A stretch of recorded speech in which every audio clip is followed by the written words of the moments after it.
CF를 이렇게 15초의 미학이라고도 표현합니다. 이렇게 뭔가를 홍보할 때 특별히 TV에는 15초 만에, 그죠? 또 신문 광고도 한 문구 만에 각인시키는 게 아주 중요하죠. 그래서 지난번에 성령의 열매, 사랑에 대해서 말할 때 뭘 봤죠? 말하지 않아도 알아요. 하지만 요즘은 말하지 않으면 몰라요. 그래서 말로 표현하고 행동으로 표현하는 사랑에 대해서 얘기했는데요. 이 말씀을 준비하다 보니까 한 CF가 또 떠오르더라고요. 잠시 좀 같이 좀 보겠습니다. 네.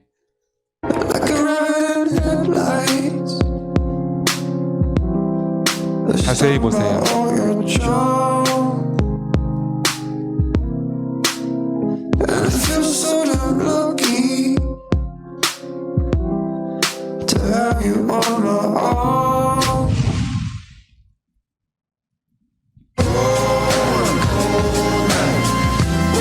흔들리지 않는 편안함.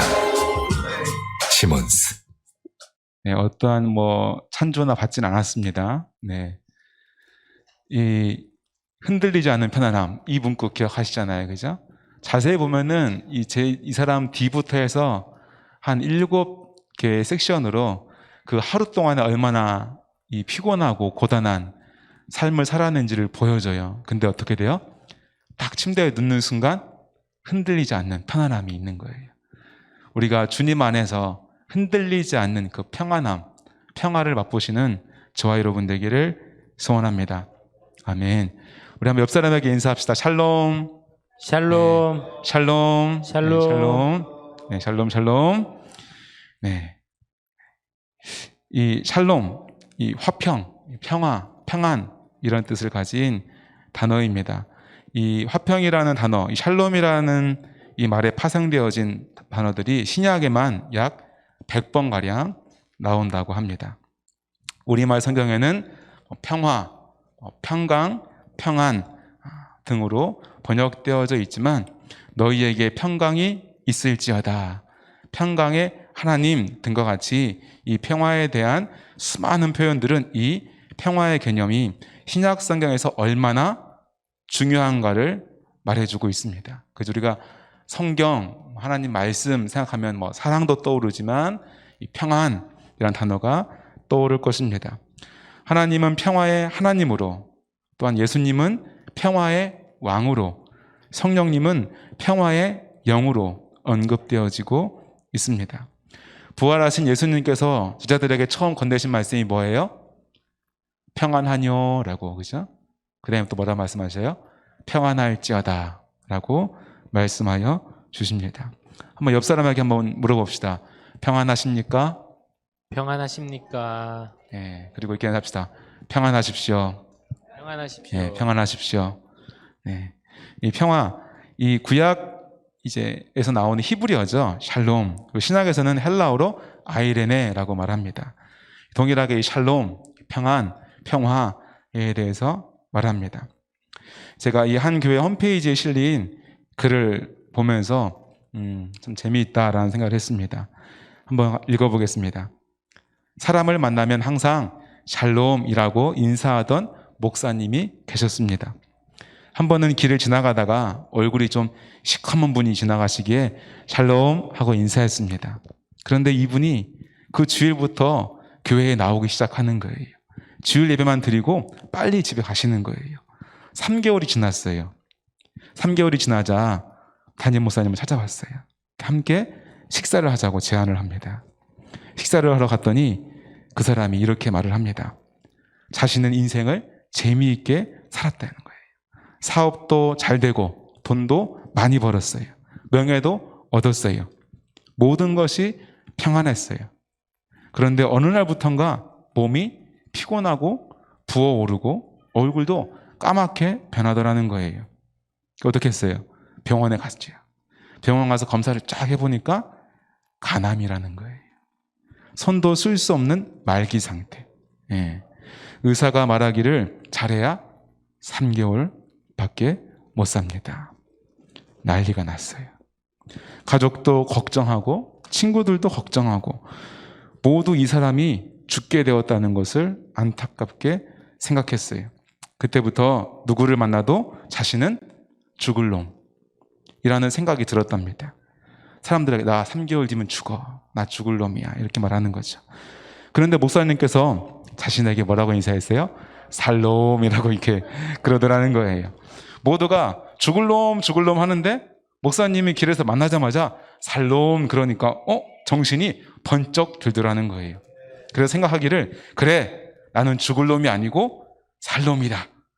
살아야겠다 라는 생각이 들더라는 거예요. 그래서 교회를 나오게 되었답니다.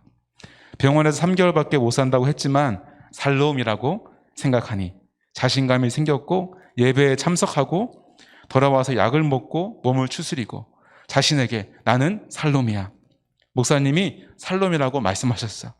이렇게 계속 반복적으로 말을 했다는 거예요. 지난주에도 이거는 또 학생부 때 설교구나. 갑자기 헷갈렸어요. 살롬이라고 말하니까 몸이 가벼워지는 것 같고 운동도 조금씩 하며 잘 먹고 잘 쉬었답니다. 결국 3개월밖에 못 산다고 한 몸이 3개월이 지나는데도 더 건강해지고 힘이 생겨서 이렇게 살아있다라고 고백을 했더랍니다. 이 사람은 이 샬롬이란 말을 살롬이라고 들었던 것입니다. 그렇지만 샬롬의 역사가 나타난 줄로 믿습니다. 샬롬의 소망으로 기적이 일어난 것입니다. 하나님이 주시는 평안의 축복이 있었기 때문입니다. 살롬으로 들었지만 그 말이 그 마음속에 평안함과 소망을 주었던 것입니다. 오늘 우리도 죽어가는 자에게 샬롬의 기적을 전하기를 바랍니다. 세상이 줄 수 없는 평안, 세상이 빼앗을 수도 없는 평안, 주님이 주시는 그 평안을 전하는 저와 여러분 되기를 소원합니다. 평안의 소식을 전하는 우리 때문에 수많은 사람들이 살아나고 평안의 축복을 받게 될 줄 믿습니다. 그 귀한 역사가 저와 여러분에게 있어지기를 소망합니다. 평안을 너희에게 끼치노니 곧 나의 평안을 너희에게 주노라. 평안을 주신다는 거예요. 예수 그리스도는 그 탄생부터가 진정한 평화를 주는 사건이었습니다. 그래서 누가는 예수님의 탄생에 대해서 뭐라 기록합니까? 누가복음 2장 14절 말씀을 함께 읽겠습니다. 시작. 지극히 높은 곳에서는 하나님께 영광이요 땅에서는 하나님이 기뻐하신 사람들 중에 평화로다 하니라. 아멘.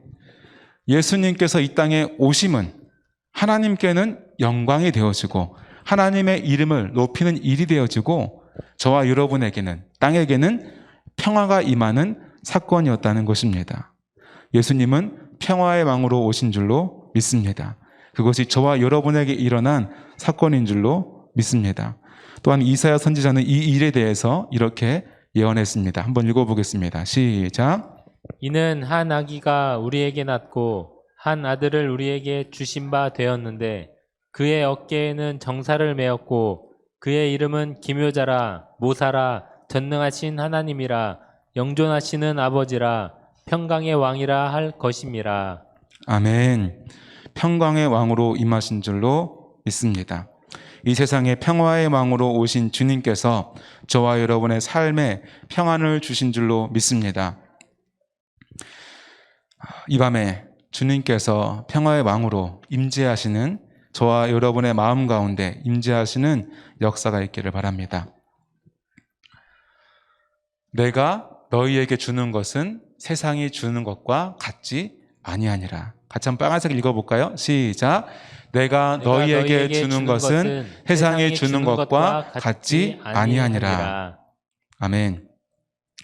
주님께서 이 평안을 주시겠다, 평안을 주노라 말씀하시면서 세상이 주는 것과 같지 않다라고 말하는 거예요. 주님이 주시는 평안, 예수님이 우리에게 주시는 평안은 세상 것과는 다르다는 거예요. 바꿔 말하면 평안은 두 가지가 있다는 거예요. 우리의 인간의 역사 속에 오랜 전통으로 남아있는 두 종류의 평화가 있다. 이렇게 많은 사람들이 이야기합니다. 첫 번째 평화에 대해서 로마적 개념인 로마의 평화, 팍스 로마 이렇게 말을 합니다. 다른 하나는 예수 그리스도가 주시는 진정한 평화, 곧 예수의 평화, 팍스 크라이스트 이렇게 말합니다.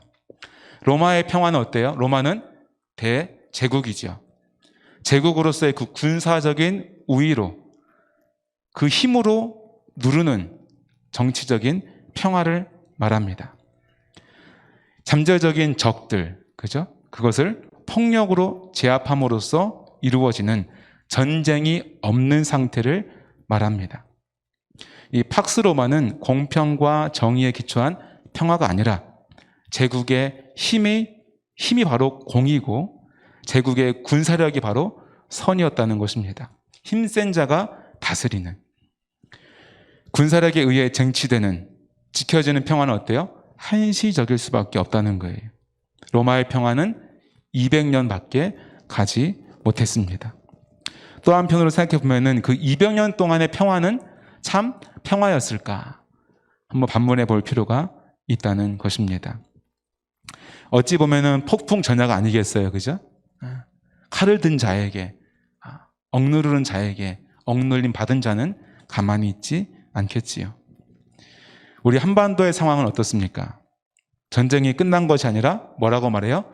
휴전이다라고 말하죠. 그래서 휴전선이 그어져 있습니다. 휴전선을 중심으로 서로가 총과 포를 겨누고 있습니다. 지금 한반도의 평화가 팍스 로마의 평화입니다.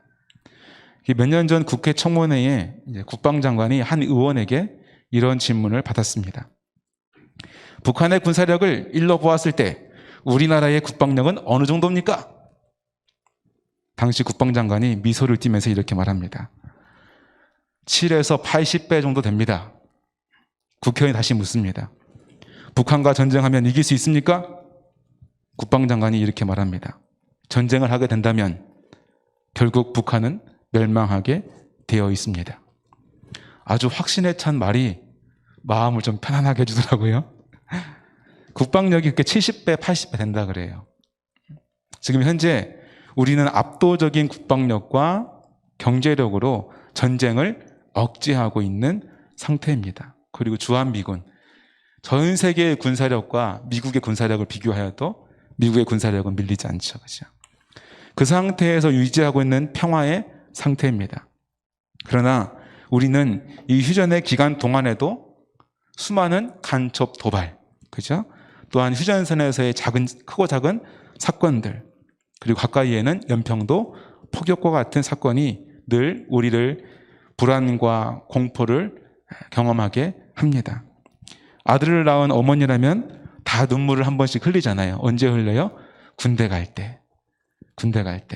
우리 어머니는 아들이 넷이었어요.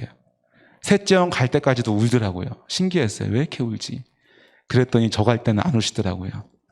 한 달밖에 안 갔다 온다고 그랬는지.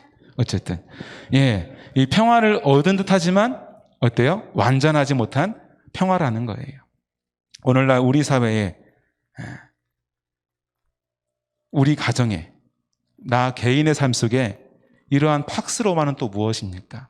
이 한반도 전체도 팍스 로마의 평화이지만 또 한편으로 우리 사회, 우리 가정, 나에게 평화로 가장되어진 하나님이 주시는 평화가 아니라, 참 평안이 아니라 세상이 주는 평안. 무엇에 우리의 평안을 바라고 원하고 있습니까? 우리가 노후를 위한 평안한 삶을 위해서 뭘 준비하죠? 집을 준비하죠. 자녀를 잘 기르죠. 또 어떠한 투자들을 합니다. 각종 보험에 가입을 하지요. 내가 너희에게 주는 것은 세상이 주는 것과 같지 아니하니라. 그러나 주님이 주시는 평안은 세상에서 주는 것과 같지 않다라고 이야기합니다. 세상이 주는 평안함은 불안정합니다.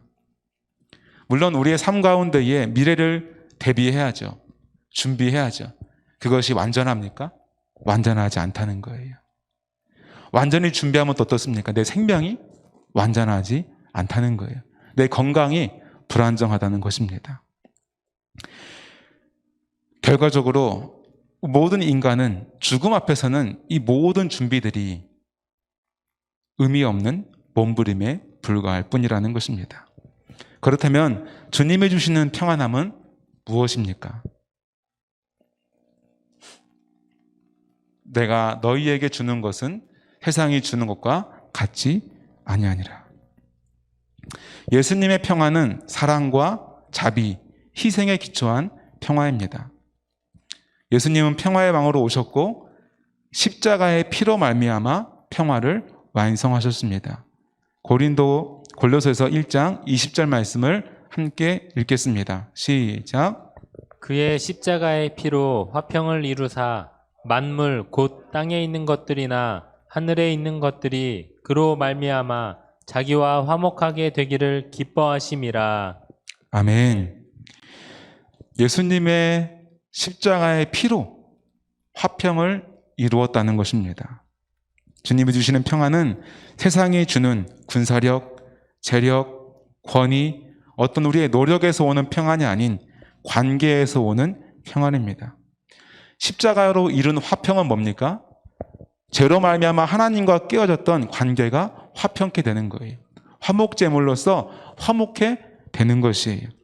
하나님과 회복되어진 그 화목으로 말미암아 내 이웃과 화목할 수가 있는 거예요.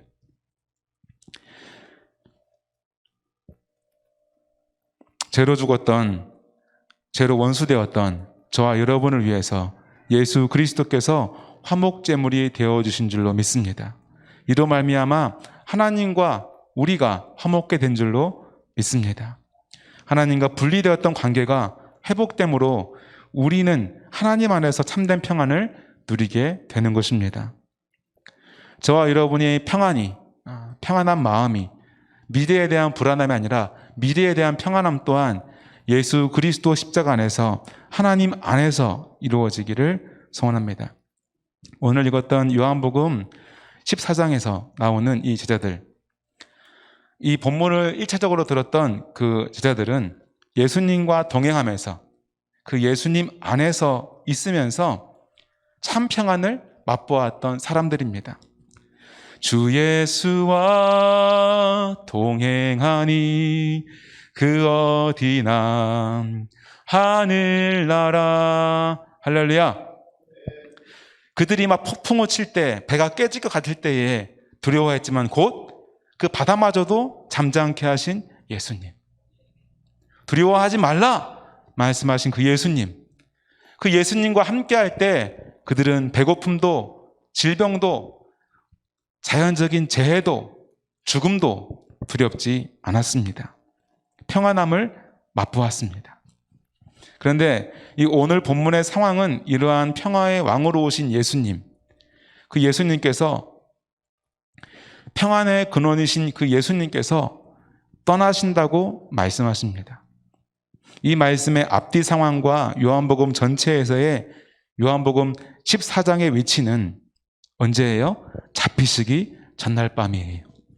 최후의 만찬을 하시고 제자의 발을 씻겨주시고 그 뒤에 오늘의 본문이 있다는 것입니다. 요한복음 14장 25절 말씀 한번 읽어보겠습니다. 시작. 내가 아직 너희와 함께 있어서 이 말을 너희에게 하였거니와. 네, 아직은 너희와 있지만 곧 떠난다는 말씀이에요. 그 본문 뒤에 있는 28절 말씀 읽어보겠습니다. 시작. 내가 갔다가 너희에게로 온다 하는 말을 너희가 들었나니 나를 사랑하였더라면 내가 아버지께로 감을 기뻐하였으리라. 아버지는 나보다 크심이라. 아멘. 간다는 거예요. 이제 가실 거라는 거예요. 제자들에게 예수님의 부재, 예수님이 떠나심은 기쁨이나 평안이 아니에요. 뭐예요? 두려움이에요. 불안이에요. 그러나 14장이 시작하면서 예수님은 이렇게 말씀하십니다. 우리 1절과 2절 말씀 읽어보겠습니다. 시작. 너희는 마음에 근심하지 말라. 하나님을 믿으니 또 나를 믿으라. 내 아버지 집에 거할 곳이 많도다. 그렇지 않으면 너희에게 일렀으리라. 내가 너희를 위하여 거처를 예비하러 가노니. 3절.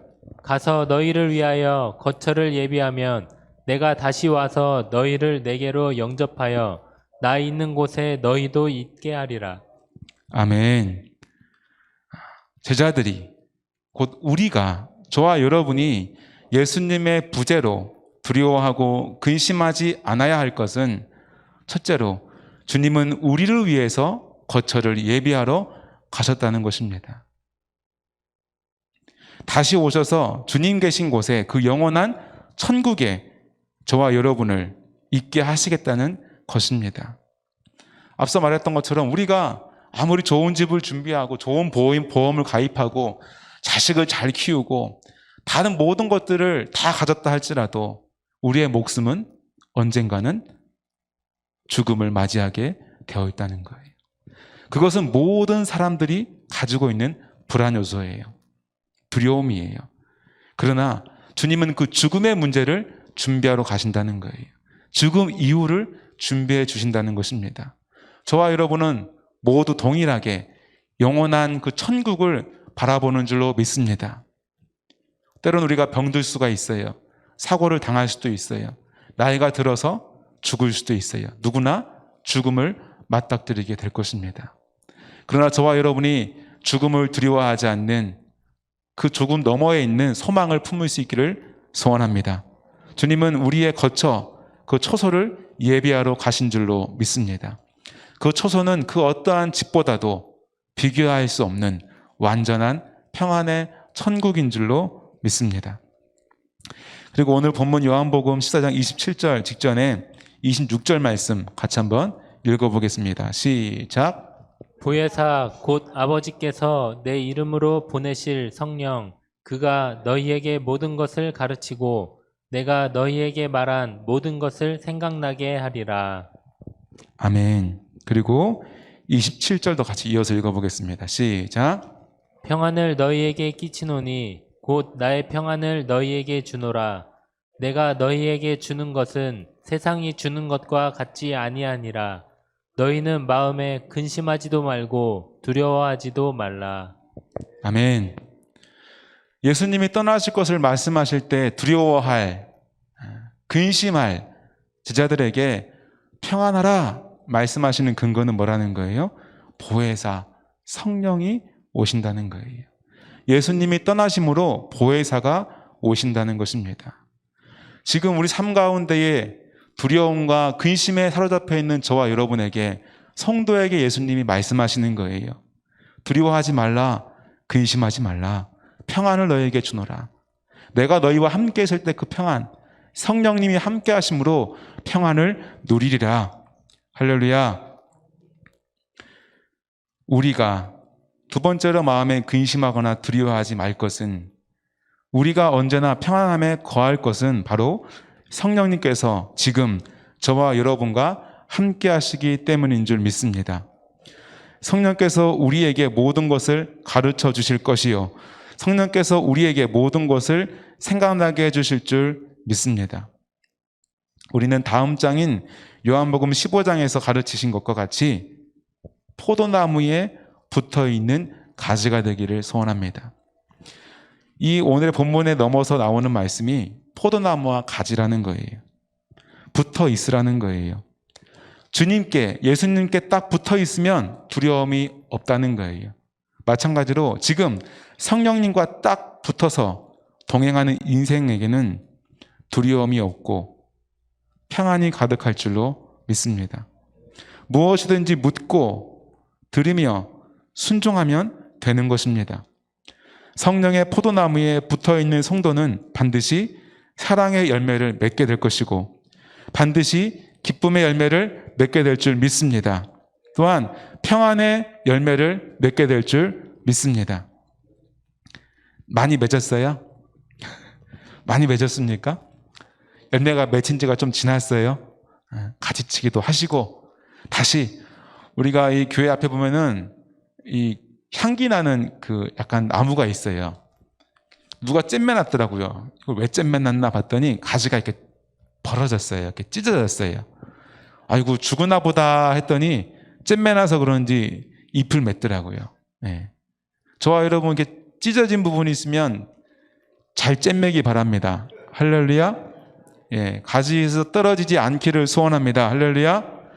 혹 세상 가운데에 잘못 병든 가지가 있으면 세상의 가지를 끊어내시기를 소원합니다. 열매가 잘 맺히려면 어떻게 해야 돼요? 가지치기를 하더라고요. 처음에 왜 저러나 그랬어요. 열매가 맺히고 있는데 저걸 왜 자르나 했어요. 아이고 아까워라. 근데 그걸 잘라야 정말 열매가 잘 맺힌대요. 우리가 잘라야 될 가지는 세상의 탐욕과 탐심과 이생의 자랑과, 그죠? 우리의 죄악된 모든 탐욕들, 우리의 평안함을 줄 것 같은 유혹하는 것들에 대한 가지를 끊어버리고 더욱더 성령 안으로, 예수 그리스도 안으로, 말씀 안으로, 교회 안으로 들어오시기를 소원합니다. 반드시 포도나무에 가지가 붙어 있으면 열매가 맺혀질 줄 믿습니다. 저와 여러분이 붙어 있으므로 열매를 맺기를 소원합니다. 우리 마태복음 5장 9절 말씀을 읽겠습니다. 시작. 화평하게 하는 자는 복이 있나니 그들이 하나님의 아들이라 일컬음을 받을 것이미요. 아멘. 이 화평의 열매, 성령의 열매 가운데 이 화평의 열매는 아주 중요한 거예요. 우리가 이 화평의 열매를 맺으면, 화평케 하는 자가 되면, 우리의 화평 때문에 우리가 속한 가정이, 우리의 직장이, 이 사회가 화평케 되면 우리는 곧 하나님의 아들이라 일컬음을 받게 된다는 것입니다. 주님께서 이 땅에 오심은 세상의 평화의 기쁜 소식이었습니다. 막힌 담을 허물어 주셨습니다. 이러한 주님의 사역을 계승하는 저와 여러분이 되시기를 간절히 소원합니다. 제가 읽어보겠습니다. 에베소서 2장의 말씀입니다. 이제는 전에 멀리 있던 너희가 그리스도 예수 안에서 그리스도의 피로 가까워졌느니라. 그는 우리의 화평이신지라. 둘로 하나를 만드사 원수된 것 곧 중간에 막힌 담을 자기 육체로 허시고. 갈라디아 3장 28절 말씀 제가 읽어보겠습니다. 너희는 유대인이나 헬라인이나 종이나 자유인이나 남자나 여자나 다 그리스도 예수 안에서 하나이니라. 할렐루야. 우리 한반도 가운데도 이런 역사가 복음 때문에 이루어진 거 아닙니까? 그죠? 계층이 있었죠. 그죠? 상놈과 천민과 양반이 있었고, 그죠? 그러한 신분의 벽을 허문 게 누굽니까? 바로 예수 그리스도의 복음인 줄 믿습니다. 남녀의 그런 차별을 허문 게 누굽니까?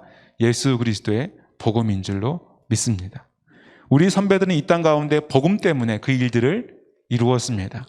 쉽지 않은 일이었지만 주님이 말씀하시니 그 말씀 따라 거침없이 나아가고 선포하고 힘썼던 것입니다. 이와 같이 저와 여러분도 화평하게 하는 자가 되기를 소원합니다. 저와 여러분의 가정 가운데에 진정한 화평이, 평화가, 평안함이 임하기를 소원합니다.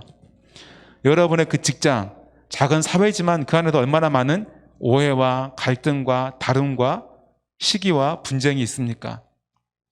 저와 여러분을 통하여서 그곳이 평안함이 임하고 화해가 이루어지기를, 하나됨이 되어지기를 간절히 소원합니다. 또한 교회 안에 참된 평안함이 가득하기를 소원합니다. 평안함. 서로를 안 친해서 이루어지는 평안 말고요. 그죠? 하나 되어지는, 그죠? 하나 되어지는. 아직도 교회 나온 지가 몇 년이 되었는데 한마디도 안 건네본 사람. 교회 나온 지 2년이 되고 3년이 됐는데 괜히 아직 손님 같은 성도들이 있진 않는지 우리가 마음을 열고 바라보고 손을 내밀고 함께 하자고, 우리 안에 한 가족이라고 손을 내밀 수 있는 그런 평안케 하는, 화목케 하는 그런 은혜가 있기를 소원합니다. 그러므로 우리가 하나님의 아들이라 딸이라 일컬음 받기를 소원합니다. 히브리서 12장 14절 말씀을 읽어보겠습니다. 시작. 모든 사람과 더불어 화평함과 거룩함을 따르라. 이것이 없이는 아무도 주를 보지 못하리라. 아멘. 아멘. 아무도 주를 보지 못한대요. 아무도 주를 보지 못한답니다. 어떻게 하면요? 모든 사람과 더불어 화평함과 거룩함을 따르지 않으면. 저와 여러분이 더불어 모든 사람과 화평하기를 소원합니다. 그러한 지혜가 있기를 소원합니다. 거룩함이라는 이름으로 그냥 고립되지 않기 원합니다. 그 거룩함 가운데 성령님이 주시는 지혜로 손을 내밀고 치료자가 되어주고 위로자가 되어주고 생명이 되어주기를 소원합니다. 그러함으로 내 주변에 있는 사람은 나의 그 화평함과 거룩함으로 말미암아 하나님을 바라볼 수 있기를 소원합니다. 오늘 본문 말씀을 다시 한번 읽겠습니다. 시작. 평안을 너희에게 끼치노니 곧 나의 평안을 너희에게 주노라. 내가 너희에게 주는 것은 세상이 주는 것과 같지 아니하니라. 너희는 마음에 근심하지도 말고 두려워하지도 말라. 아멘. 주님은 이 땅에 평화의 왕으로 오셨어요. 하나님과의 깨어진 관계를 화목해 주셨습니다. 그 죄로 말미암아 깨어진 인간과의 관계, 부부와의 갈등, 자녀와의 갈등, 해상 사람과의 갈등에 평화의 도구로 오셨습니다. 하나님과 화목함으로 말미암아 성령님의 임재함으로 말미암아 나오는 성령의 능력으로 우리 가족과도 직장에서도 교회에서도 화목해 하는, 화평케 하는 저와 여러분 되기를 간절히 소원합니다. 세상이 주는 것과 같지 않다라고 말씀하셨습니다. 세상에서 주는 것에 우리의 눈이 멀지 않기를 원합니다. 보이지 않는 내 안에 거하시는 성령에게 내 관심과 내 삶의 중심이, 내 삶의 기준이 바로 세워지기를 소원합니다. 성령 안에서 온전함을 이루기를 간절히 소원합니다.